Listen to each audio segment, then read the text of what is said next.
solutions ranging from security cameras to life safety detectors have been protecting all types of homes for over 150 years. And we're going to be covering so much more. Good morning. I am Trinity Chavez, and this is NYSE TV Live. Today is Tuesday, August 13th. And again, we are coming to you from the epicenter of global financial markets here on the corner of Wall and Broad Streets in Lower Manhattan. Again, like I said, that we have ADT. They are ringing the opening bell as the company is celebrating 150 years. We're going to give you the play-by-play of all the exciting things that are transpiring today. And the history of ADT is closely highlighted in the history of the NYSE and every other capital market in the world. And it's a staple in homes all around the world. And like I said, 150 years of history, 230-year iconic institution coming together as it is listed here at the NYSE.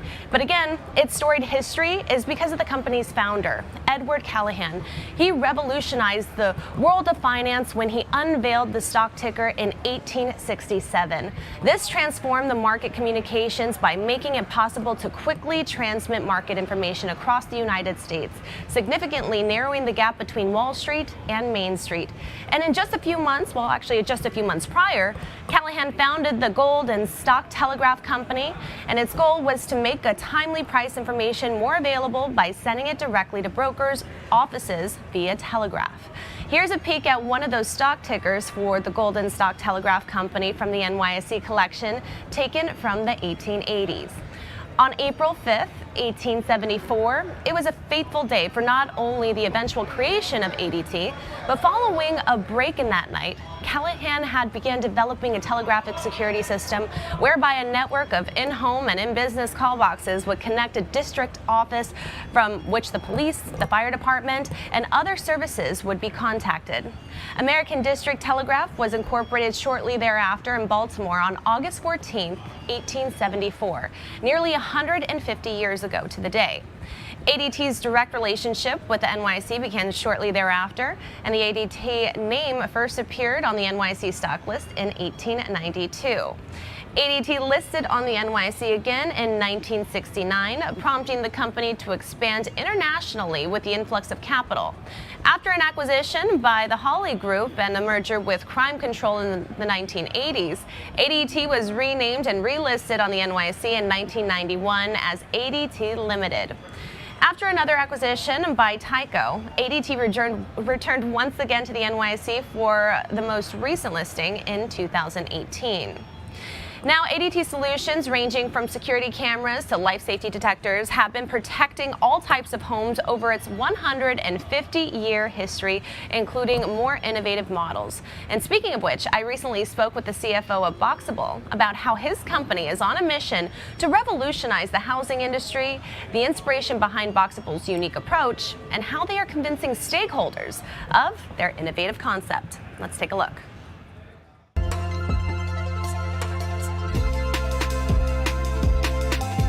So basically, Boxable is a company that is trying to transition the housing industry into advanced manufacturing. If you think about that, everything that you use in life, all the goods that you use, they're pretty much coming from manufacturing because it's much more cost effective, it's availability, it's quality, and it is even sustainability. But your house is still built in a very old shape. It's the sticks, and you're going to the field. It's taking 18 months to have a house.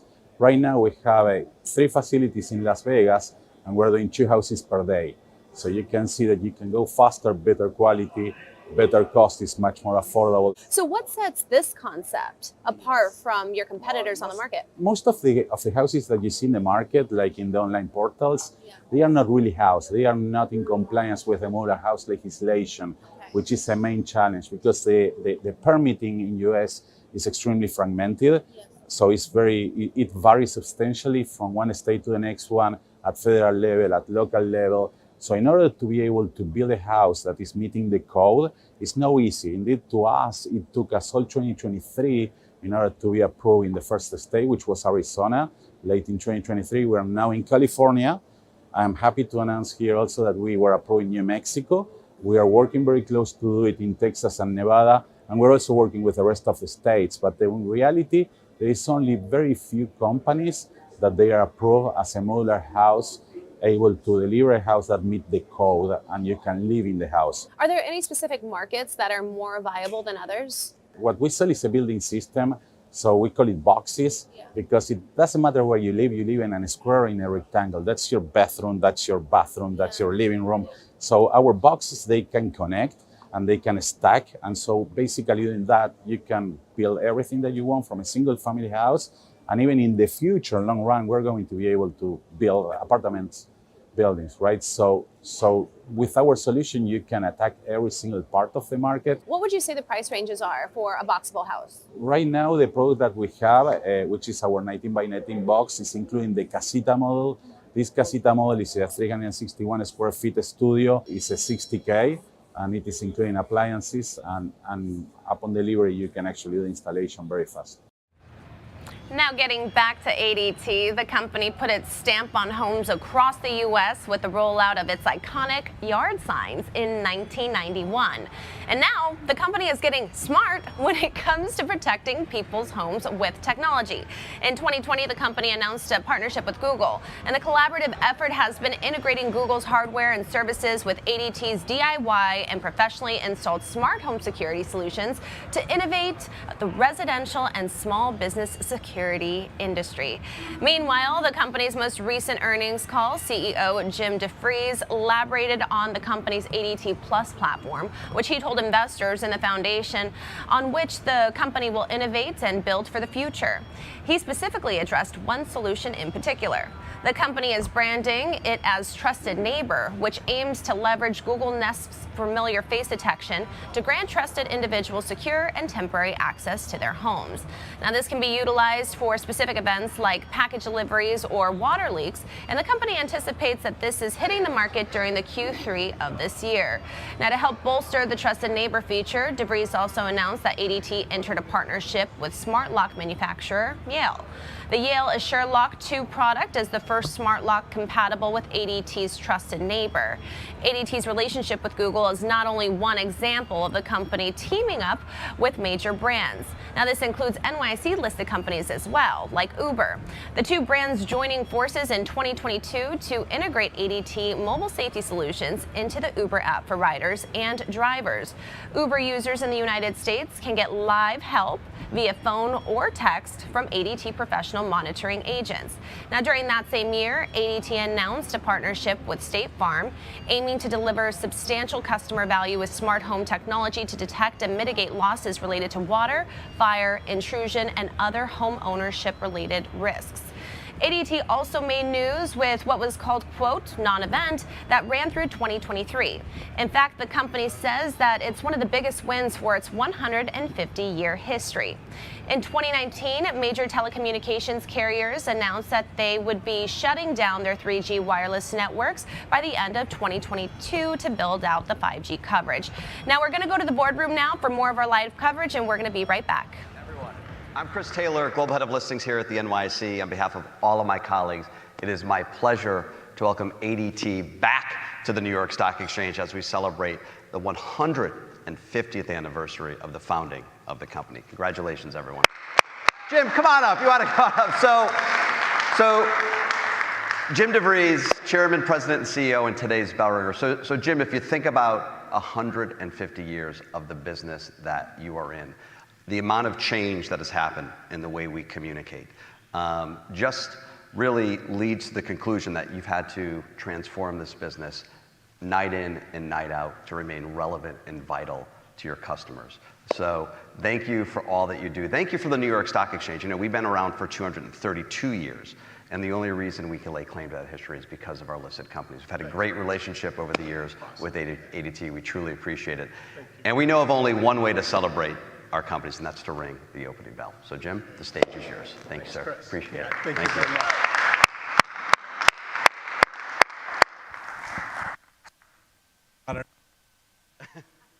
Of ADT, but Jeff reminded me that at 9:30 we're ringing the bell, so I'm going to keep this really brief. First, thank you. Thanks, Chris, and the Exchange for having us here today. This is an amazing, once-in-a-lifetime opportunity. It's beyond a privilege to ring the bell. South Side, Chicago kid, coming to New York to ring the bell. I couldn't have ever possibly imagined it. And I have a bunch of friends who will be watching today. My phone's going to explode at 9:31, so thank you very much. Gene and Kevin, it's an honor to be here with you today. The New York Fire Department, you guys are just extraordinary heroes. We spent yesterday at 9/11. And if we were ever reminded, if you could ever be more reminded of your heroism and what you stand for, we all had a first row seat to it yesterday. So thank you for what you do.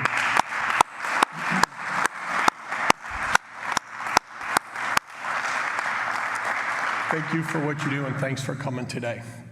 And thanks for letting 20 of us on the balcony as an exception to the fire code. And then to you guys, to our employees, I mentioned this last night. It's a complete honor to be leading this incredible company. 150th year birthday. Jeff and I and the ELT really appreciate you guys coming. It's a long flight for some of you, and to come for this once in a lifetime experience, thanks for doing so. I think that ADTers feel something akin to what first responders feel because we save lives for a living. And it's a really unique company in that we don't have to create a mission. We don't have to create a vision. Like, it's right there. It's real. And I think our 14,000 employees all feel something special about the organization. So here's to another 150 years. Thanks for coming, and thanks again, Chris. Okay.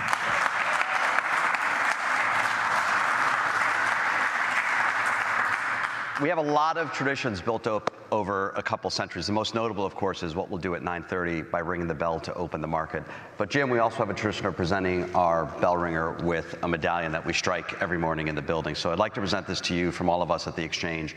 The front of this medallion is the facade of the Exchange, 6 pillars that symbolize free markets all over the world. And on the reverse side is the buttonwood tree where it all started back in 1792. Thank you. Great to have you, Jim. Absolutely. Please, Thank you. please. Awesome.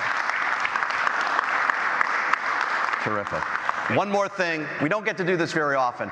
My colleagues always warned me not to do this, but I'm going to do it anyway. I'm going to pick this up and bring it over here. All right. This is the certificate to commemorate the 150th anniversary of ADT, 1874 to 2024, and beyond, of course. Thank you. Awesome. Thank you, Jim. Appreciate it. Appreciate it. All right, success. All right, I'm going to send the live stream back to my colleague, Trinity Chavez, who will host you the rest of the morning, and we'll see everybody from the trading floor. Thank you. Thank you so much to Chris for that. Again, that was Chris Taylor, and ADT Chairman and CEO Jim DeVries, and we're going to catch up with them a little bit later on in the show on the trading floor. Right now, DeVries and the ADT team is making their way down to the NYSE trading floor to sign the Distinguished Guest book. And now this book is so significant here at the NYSE because it represents a ceremonial act that symbolizes the importance of the exchange and those associated with it. It also indicates the individual organization's significance in the financial community and their contributions to finance and business. Notable individuals to sign this book just this year alone range from chief executives like Reddit CEO Steve Huffman and Goldman Sachs CEO David Solomon to athletes like Rob Gronkowski. And after signing the book, DeVries and his team will make their way up to the bell podium at 9:30 a.m. Eastern to ring the opening bell and officially open up the U.S. equity markets for the day. Now, a barrage of NYSE-listed companies have made headlines in recent weeks when reporting quarterly earnings. Today's bell ringer, ADT, just reported theirs at the start of August, and they usually consist of similar routines, right? Company reports figures like earnings per share and revenue before said company's executives team hosts an earnings call to go over those figures and then provide guidance. But one company, Stakeholder Labs, is looking to change the game when it comes to earnings season. season. Joining me now is Matt Joannou, co-founder and CEO of Stakeholder Labs. Good morning. Morning, Trinity. Thanks for having me. It's great to have you on the show this morning. Now, let's just get into this conversation. So, Stakeholder Labs helps public companies modernize investor marketing and financial communications through digital and data-enabled technology. So, how have you seen CEOs and CFOs effectively leverage social media and other direct-to-consumer formats to build authentic executive brands? Yeah, it's a great question. We've really had a front row seat to the transformation in the investor relations and communications world.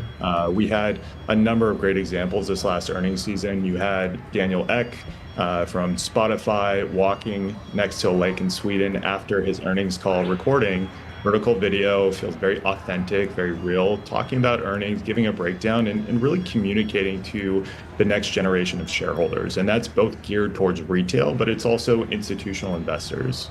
Over the last... Oh, sorry, go ahead. I was going to ask you if you could share some specific examples of what you're talking about.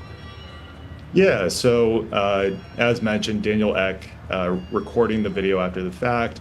We saw Harley from Shopify doing a breakdown on Twitter. And then we also had Vlad from Robinhood doing his own version as well. And with that, I think we're seeing a lot more authenticity in how they're reaching those shareholders and trying to translate it to something that's very palatable. They're using that direct to investor format. And then beyond that, we're also seeing investment in the owned and operated properties. So you're seeing a lot of these companies transform their investor relations website into more of an investor portal. And they're standing up social channels where they can reach investors and they can engage with them where they are, whether that be Twitter, Reddit, Instagram, etc.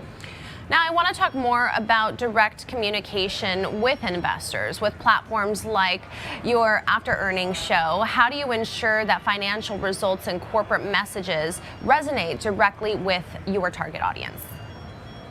Yeah, I think what we're seeing across the board.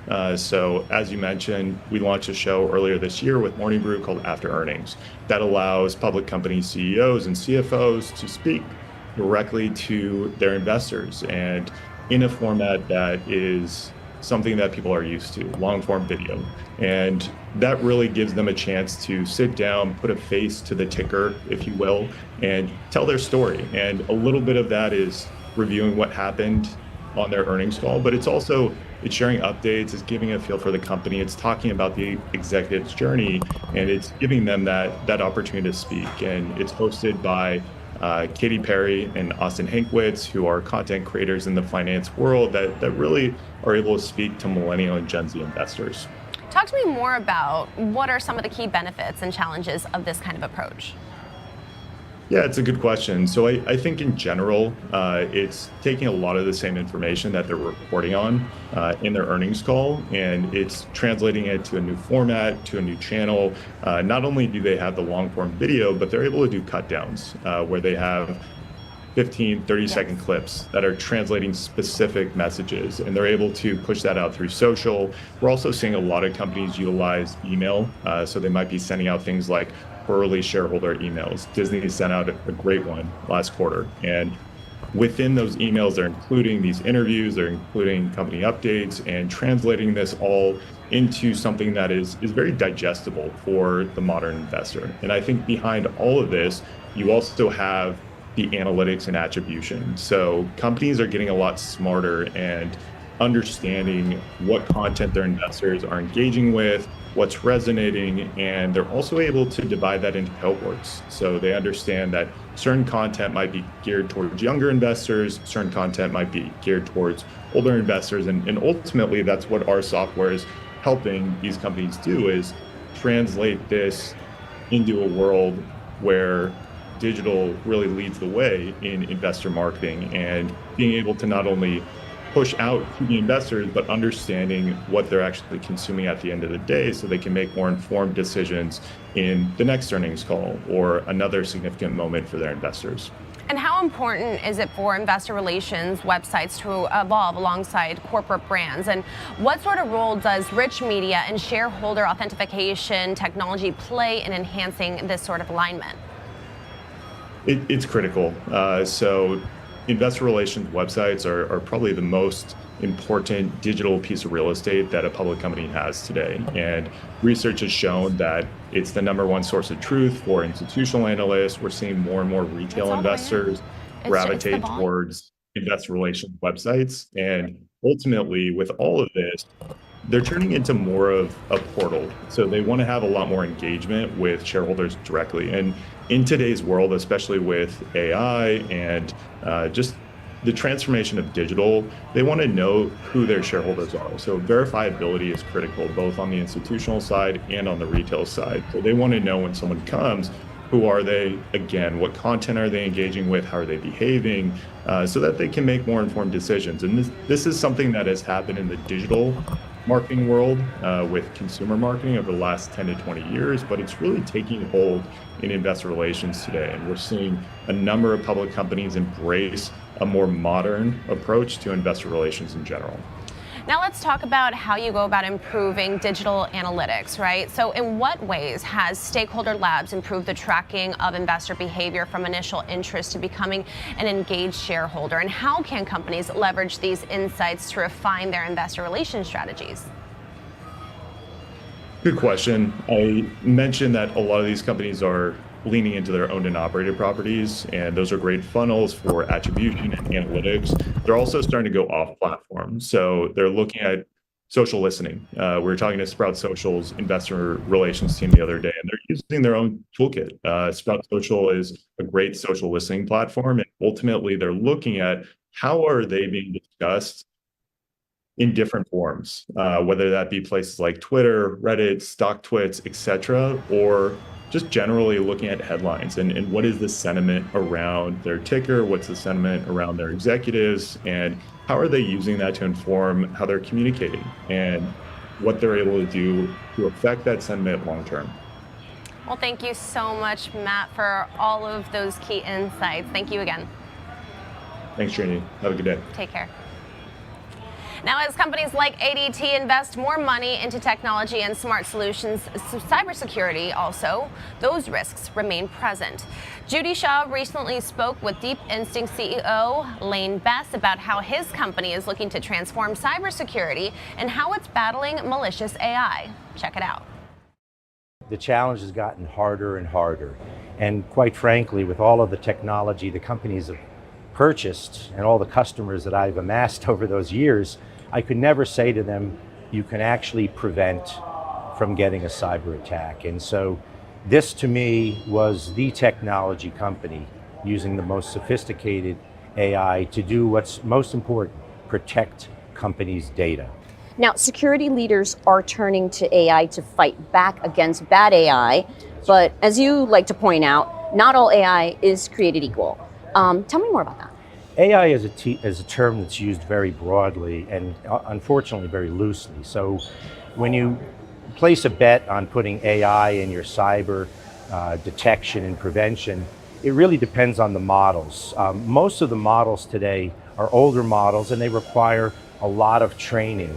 But the problem we have now is these models are not based on technology that can be trained quick enough to outmaneuver the attackers. So you need something more sophisticated. It's a technology, we won't get into deep tech on it today, called deep learning. Deep learning is a neural network technology that quite frankly acts like a human brain and can actually predict. If you think about the sophistication you've seen recently in the generative AI space, again in the LLM models, OpenAI, people are amazed at what it can do, but they still can't predict. A deep learning framework built specifically for cyber security can not only predict, but actually prevent cyber attacks. Now, you mentioned this earlier. Contrary to popular belief, is prevention really possible in cybersecurity? The answer is yes, if you have the right technology. The problem right now is with most of the current technology deployed, prevention is not possible. You can detect and you can remediate, clean it up. And that's probably the best most companies have been able, and governments have been able to accept. But with new technologies, with the AI technology I've been speaking about, the deep instinct focuses on, you actually can get out ahead of the attackers in a way that's not been able to be done before. And that's really where companies have got to turn their focus and attention, not towards detection and repair, which we've seen the news reports about the costly ransomware payments that have been made, some most recently this past week. You actually have to prevent.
Jeff Kircher, he is the regional head of listings here at the NYSE, is joining me now. And I mean, this is a great day, hugely significant. We're celebrating 150 years of ADT with this 230-year-old iconic institution. But you have a special story about everything, so share with me. Sure. So the story is about a customer of ADT's that not long ago, about 6 months ago, alarm went off in the middle of the night and woke up the couple at home. Fire department is on the way via the phone call that was there. Came into the house, go to the basement, only to determine they had a carbon monoxide leak. They addressed the situation, stopped it, fixed it, made sure everything was taken care of, and then proceeded to say to the customer, you need to thank ADT, they just saved your life. And the customer was me. So it was my wife and I that happened to 6 months ago. And I thought the irony of that, here I am, I work with the ADT management every day in the company with their listing here at the exchange. And they made sure that I stayed their manager working with them. That is really incredible. I just got goosebumps as you were sharing that story. And you know what? That's what we love here at the NYSE, when we actually have a human interest, our own personal interest, vested in such a renowned community. Talk to me about the significance and the fact that this is a 150-year-old iconic company collaborating with a 230-year-old institution. And talk to me about that relationship that you also have. Sure. So I guess we would have been going 82 years then before they founded. But we've evolved over the year, as have they. So ADT today provides services for thousands and thousands of small businesses, but mainly residential services that I got to tell you, I mean, just again, back to the customer perspective, they call right away. They make sure something's not working right. And we like to think of that, I think, probably the same way, too, with this trading floor. We make sure that things work flawlessly here every day with billions of shares trading, trillions of dollars of market cap that's on this trading floor. Both are fairly complex enterprises to manage on such a flawless nature. And we've evolved over time, just as ADT has evolved over time. And it's wonderful for me to work with them, along with my other companies at the exchange, for them with their listing, just to help them be a better public company. And I have to say, as you're telling me this story, your face really, really lights up. It really makes you happy that they're here at the exchange, ADT, celebrating 150 years, and we're going to see them ring the opening bell. As a matter of fact, we're about 10 seconds out. So, Jeff, I think that we should throw it to them. Let's go. Capitalism can't wait.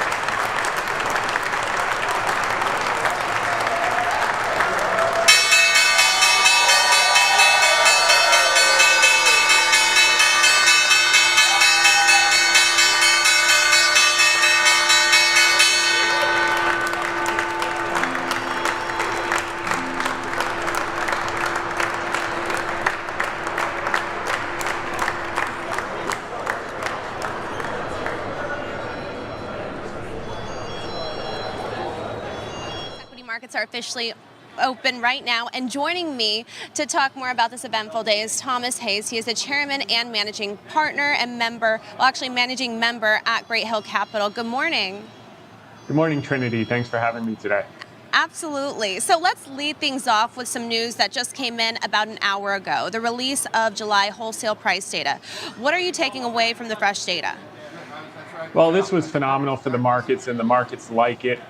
Basically, it came in at 2.2% versus 2.3% expectations year on year, and month on month, 10 basis points versus 20 basis points expectations.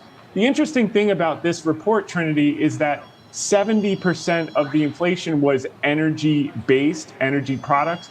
And the other thing that we saw, which is a change from recent history, is that goods were hotter than services. The last few months, services have been very, very sticky, and goods have been in decline. So it's nice to see services come down, and the market certainly likes it. Now, the key, Trinity, is the impact that it has on expectations for rate cuts, which is what has the markets waiting with bated breath.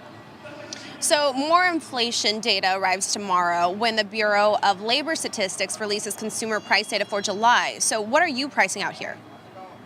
Yeah, I think it's expected to bump up a little bit from, it was negative 0.1% last month for the month on month. This month it's expected to be plus 0.2% and 3% year on year. The key, though, will be, is this trend correct? And the trend that I'm talking about is expectations for probabilities of Fed cuts in September. Right now, as of this morning, just a few minutes ago, we have a 55% chance of a 50 basis point cut in September and a 45% chance of a 25 basis point cut. 0% chance of no cuts, which is a big change from just a couple of months ago. And then as of December, because of these inflation numbers that came in this morning, we have a 100% chance of 75 basis points by December, and we have 78% chance of 100 basis points by December. And the market likes it. The market's up. They just want to see confirmation tomorrow. So if you see a little uncertainty midday, just know the market's waiting for CPI tomorrow, Trinity. Okay, and the CME FedWatch tool is forecasting 100% chance of rate cut next month. But it's also showing, yes, so it's also showing, though, a dead heat when it comes to traders expecting a 25 basis point cut or 50 basis point cut. So what do you believe that we'll see next month as this all goes down? Yeah, it's a coin flip. The key, more than whether it's 25 or 50, is that they get started, because they can always speed up or slow down. The market has been waiting with bated breath for the Fed to finally move. We're very, very restrictive, over 200 basis points above inflation.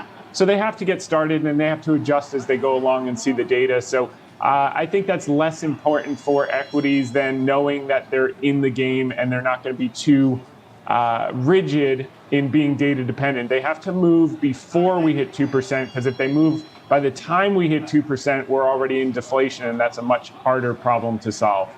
And from your vantage point, do you think that the Fed waited too long to begin cutting rates? Yes, but they'll get away with it. Well, I mean, that was just a short and sweet answer. Yeah. And go ahead. Go ahead. Yeah, they certainly waited too long, but they will get away with it so long as they move in September. They have the Jackson Hole meeting as an opportunity to convey some dovishness and to signal for September, which should hold things together until they finally start the cutting process. Just in the nick of time is really what it's going to come down to. And we've also seen a lot of heightened amount of market volatility over the past week. So what are you advising investors to do in the near term amid a flurry of economic headlines? Yeah, so it's definitely created some bargain opportunities. I think we're going to hold up here into the first cut. We may see some volatility in the fall after that first cut and before the election. But on balance, look, earnings are strong, 10.8% year on year, with 78% of the companies reporting. That compares to analysts expected 8.9% earnings growth. To have 10.8% is really, really good for Q2. If you look at the GDP now, we're still growing at 2.9% GDP growth. Is a big deal. And then estimates for next year have not only held up, but they've gone up in the last few weeks, up 1%. since July 1st, still $279 for the S&P next year, which is 15.2% earnings growth. So Trinity, when people say the multiples are too high, just say compared to what? Because the earnings growth is going to be 15.2%. So provided the Fed does the right thing and starts that process just in the nick of time, I think we're going to hold up. I think we're going to do fine. And the one thing everyone's worried about, the consumer, don't bet against the consumer so long as they have a job. And so long as the Fed starts this cutting process, I think we're going to be able to hold the labor market together. And earlier we dove into wholesale prices and consumer prices, but there are also a lot of events that are unfolding too, like retail sales data on Thursday and housing starts data on Friday, for example. So what do you feel can drive the markets later in the week? Yeah, look, I think the short-term numbers, everyone knows the consumer's a little bit weak, a little bit nervous, and part of that has to do with affordability of housing, which is going to improve as the Fed starts to cut rates.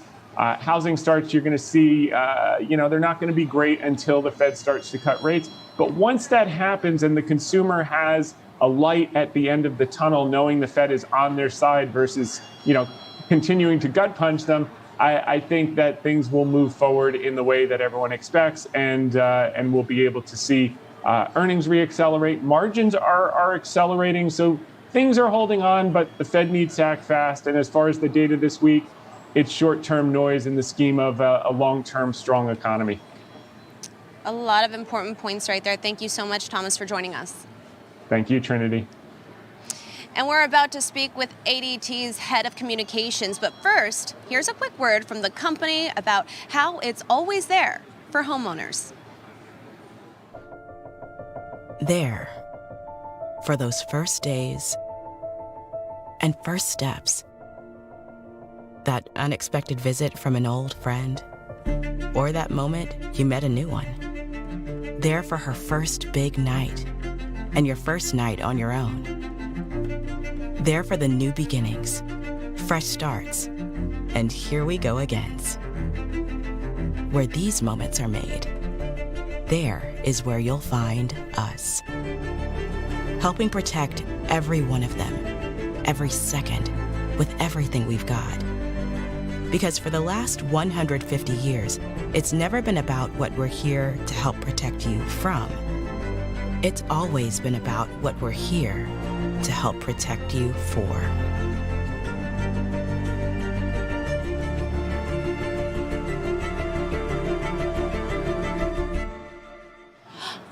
ADT Head of Communications, Ben Tamlin, is joining me now. Good morning, Ben. It's great to have you on the show this morning. Yeah, it's great to be here. Thank you so much for having us. 150 years. It's amazing, huh? Amazing.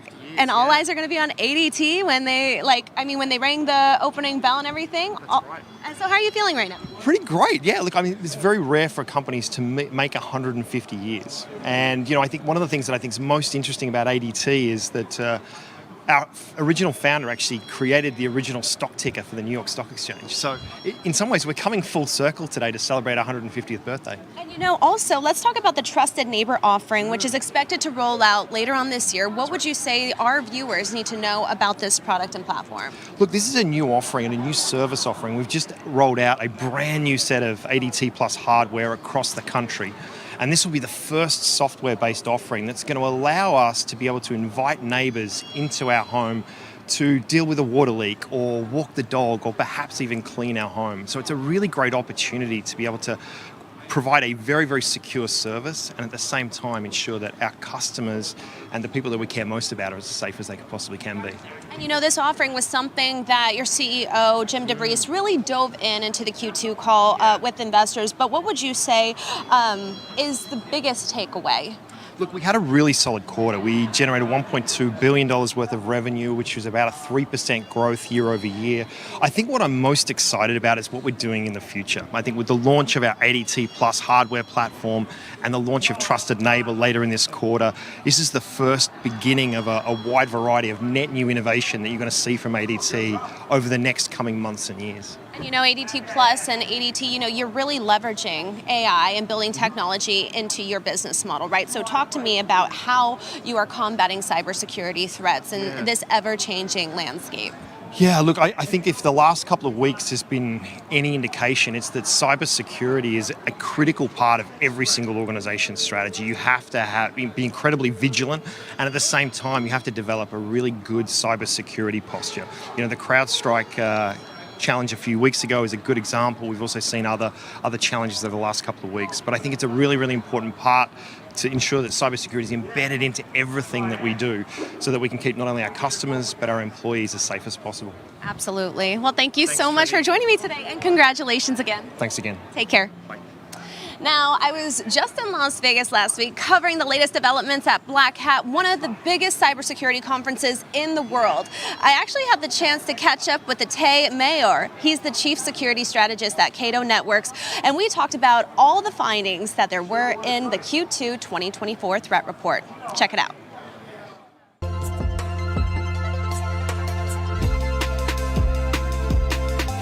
You know, we were just in San Francisco covering RSA. I spoke with Shlomo there. You know, you guys were just at the New York Stock Exchange a few weeks ago, but now you have new news as your Q2 2024 threat report has just come out. Talk to me about what the key findings were. Three things really stand out in this report to me. Number one, it is Intel Broker.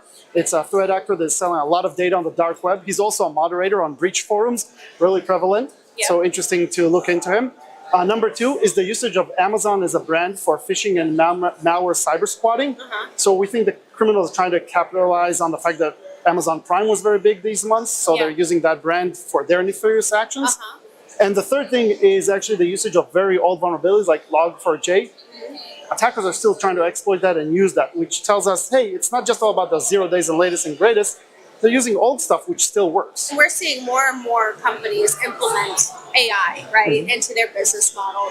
Gen AI, obviously, is at the forefront of so many conversations around the world, especially when it comes to the cybersecurity landscape. So talk to me about how Cato Networks is really spearheading these challenges right now that we're seeing in the security landscape and how it's unique from its competitors. What's really unique about Cato Networks is we've been doing AI for over a decade now. We've been training our models. And so we're using both generative AI, supervised and unsupervised machine learning to take a look at these huge chunks of data. I mean, in the report, in the Q2 2024 report, we analyzed 1.36 trillion network flows. Wow. You can't do that manually and find patterns and interesting intelligence. So we use these AI systems that we've developed in order to, help us make sense out of the data, make data into knowledge. You know what, it's not an easy balancing act, right? To try to stay ahead of those bad actors out there, especially because they have, access to the AI, the Gen AI, the same as we do, right? So how are you staying innovative and ahead of the curve? It's visibility. We have to know what they're doing, so we're keeping a close eye on the dark web and different communications and discussions of what they are doing. Yeah. We try to understand how they're utilizing these tools and come up with countermeasures to that. At the same time, we're also analyzing threats that we're seeing live on our customers' networks, right? We have over 2,500 customers now, networks that we protect. We see a lot of stuff coming in, and so we have the ability to analyze that and then create the solutions for it. So, it's a big week here in Las Vegas. We have Black Hat, we have DEF CON. Talk to me about Cato Networks, its presence here, why it was important for you to be here. These are great opportunities to get everybody in the world to be in one place, right? So we can talk to other security researchers, compare notes, and what are you guys seeing, as well as talk to our customers and potential customers. We've just announced a lot of big things. The Gartner Magic Quadrant. We're a leader in the SASE Magic Quadrant. We suppressed 200 million ARR, over 2,500 companies that we're protecting. So we're getting a lot of attention. We want to spread the word about what it is that we're doing and the revolution that we're bringing. Amazing. Well, thank you so much for joining me today. Thank you very much. Well, we got a lot of green on the screen. It looks like we're up just about 200 points right now, so it's a good day so far. And we also know that price data has come in lighter than expected, but that just about does it for us here at NYSE TV Live. I'm Trinity Chavez, and thank you so much for tuning in. We'll see you next time. In life, I'm reminded that it's not about the destination. It is truly about the journey. My pleasure to greet you today from the center of the U.S. capital markets here at the New York Stock Exchange. I want to just take a minute and not just talk to the people that are in the room, but I want to speak to the rest of the team around the globe. These are people that made this happen, and I know that there is no way we would be here if it wasn't for you. Everyone at Flutter is proud to join such a distinguished list of companies on this great stock exchange. Not many people get to do something big in this world, and we get to do something truly special. This is such a wonderful place to both look back and look forward. Look how far we have come. I'm so optimistic about what lies ahead. It has been a privilege to be with you.